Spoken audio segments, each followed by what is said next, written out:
Assalamualaikum warahmatullahi wabarakatuh. Selamat datang di modul kedua pada mata kuliah jaringan komputer. Di modul kedua ini kita akan membahas tentang networking model. Kenapa jaringan membutuhkan model? Satu, akan membantu memberikan fungsi-fungsi dalam network menjadi lebih spesifik. Yang kedua, membentuk standar pembuatan perangkat network bagi para vendor agar para vendor bisa membuat alat yang bisa saling berkomunikasi.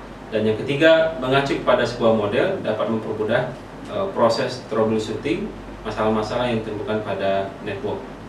Yang keempat, memungkinkan vendor untuk fokus pada sebuah area tertentu dalam network dalam membuat produk.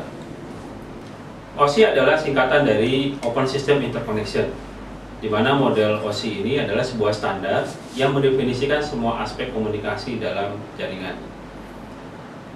Apa yang dimaksud dengan open system? Open system ini berarti sekumpulan protokol yang memungkinkan terjadinya komunikasi antar sistem yang berbeda.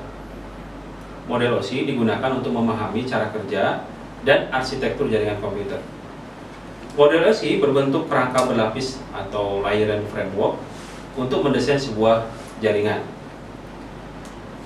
Model OSI terdiri dari 7 layer. Layer pertama adalah physical, layer kedua adalah data link layer, layer ketiga adalah network layer, layer keempat adalah transport layer, layer kelima adalah session layer, layer keenam adalah presentation layer, dan layer ketujuh adalah application layer. Dalam satu mesin, setiap layer mendapat layanan dari layer yang ada di bawahnya. Di dalam mesin yang berbeda, layer yang sama saling berkomunikasi atau dalam istilahnya peer-to-peer communication dan diatur oleh sebuah protokol. Berikut adalah gambar bagaimana menggambarkan antara setiap layer berhubungan antara satu komputer dengan komputer yang lain. Sekarang kita akan melihat fungsi dari masing-masing layer. Layer 1 physical. Layer physical ini layer yang berhubungan langsung dengan media transmisi. Fungsi daripada layer physical ini adalah mengatur bagaimana data diletakkan dalam media komunikasi, baik itu kabel maupun non-kabel.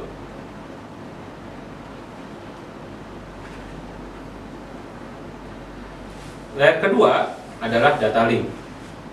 Pada layer yang kedua ini, data link akan menyediakan pengalamatan fisik atau MAC address, di mana di dalam data link ini akan mendeteksi error atau error detection dengan frame check sequence atau FCS.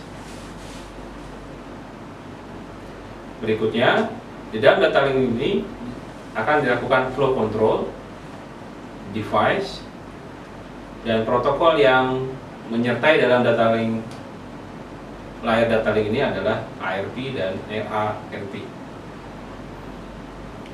Berikutnya adalah layer ketiga, yaitu layer network, di mana layer network ini menyediakan pengalamatan logik atau istilahnya adalah IP address. Adapun bentuk data pada layer ketiga ini adalah paket data.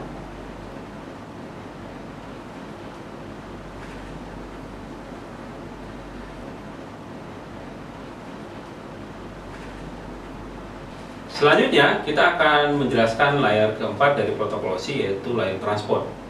Layer 4 ini atau layer transport ini fungsinya adalah menjalin komunikasi end-to-end logic antar dua sistem. Sementasi data pada sisi pengirim dan menyatukannya kembali atau reassembly pada sisi penerima. Kemudian fungsi yang berikutnya adalah memastikan data sampai pada tujuan dengan urutan yang benar dan terhindar dari error atau kesalahan. Di dalam layer keempat ini juga menyediakan beberapa fitur. Yang pertama adalah flow control, yang kedua adalah acknowledgement, dan yang ketiga ada retransmission atau pengiriman ulang. Ada dua tipe metode pengiriman data. Yang pertama adalah reliable connection oriented, dan yang kedua adalah unreliable connection less. Sedangkan bentuk datanya pada layer keempat ini adalah segmen. Berikutnya adalah kita akan memasuki layer kelima, yaitu session layer. Adapun fungsi daripada session layer adalah mendefinisikan bagaimana menjalin, mengontrol, dan mengakhiri komunikasi antara dua host, dalam hal ini adalah komputer. Berikutnya kita akan memasuki layar yang keenam, yaitu presentation layer. Pada layar keenam ini, OSI akan mendefinisikan bagaimana format data ditampilkan sehingga data yang dikirimkan dapat dikenali oleh komputer penerima. Ada 3 operasi, yaitu yang pertama translasi, yang kedua compression, dan yang ketiga adalah encryption data.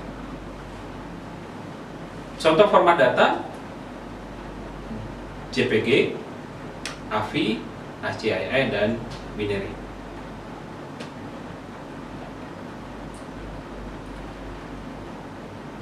Kita akan masuk layar yang terakhir, yaitu layar yang ke-7. Layar ke-7 adalah application layer. Layar di mana user berinteraksi dengan network atau jaringan. Sebagai penghubung yang memungkinkan aplikasi dapat saling berkomunikasi melalui jaringan. Ada beberapa contoh layanan atau service. Yang pertama adalah network virtual terminal, yang kedua file transfer, access and management, dan yang ketiga adalah mail service. Dengan berakhirnya penjelasan layar-layar pada model OSI tadi, maka berakhir pula modul kedua pada mata kuliah jaringan komputer pada kali ini. Mudah-mudahan para mahasiswa akan mengerti tentang pengertian atau kenapa dibutuhkannya model networking.